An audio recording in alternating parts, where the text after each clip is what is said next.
성폭력 피해자들을 지원하는 해바라기 센터는 24시간 운영이 원칙인데요.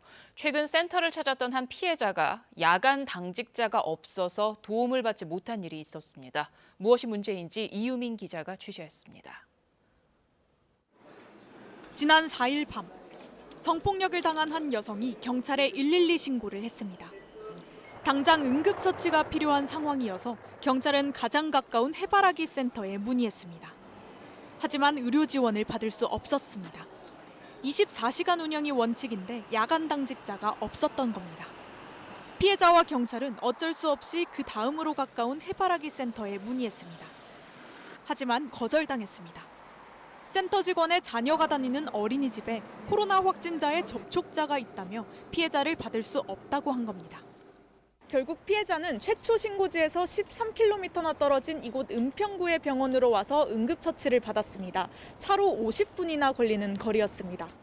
피해자가 처음으로 문의했던 해바라기 센터를 밤 9시쯤 찾아가 봤습니다. 여전히 야간 의료 지원은 불가능했습니다. 안녕하세요. 혹시 지금 의료 상담 좀 받을 수 있을까요? 아니, 저희 간호사가 야간에는 근무를 안 해요. 야간 당직자가 없어 관리기관인 서울시가 협조를 당부하는 공문을 올해에만 2차례 보냈지만 달라진 게 없었습니다. 사람 제대로 뽑아서 응급시트 잘 하시고 제대로 운영하시라고 보냈었죠. 왜 이런 일이 벌어진 걸까? 해바라기 센터 운영을 맡은 국립중앙의료원에서 인력을 충원해주지 않고 있기 때문입니다.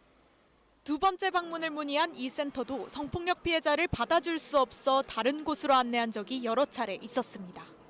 주변의 다른 센터들이 인력을 줄이거나 운영을 중단하면서 업무량이 폭증해 어쩔 수 없다는 입장입니다.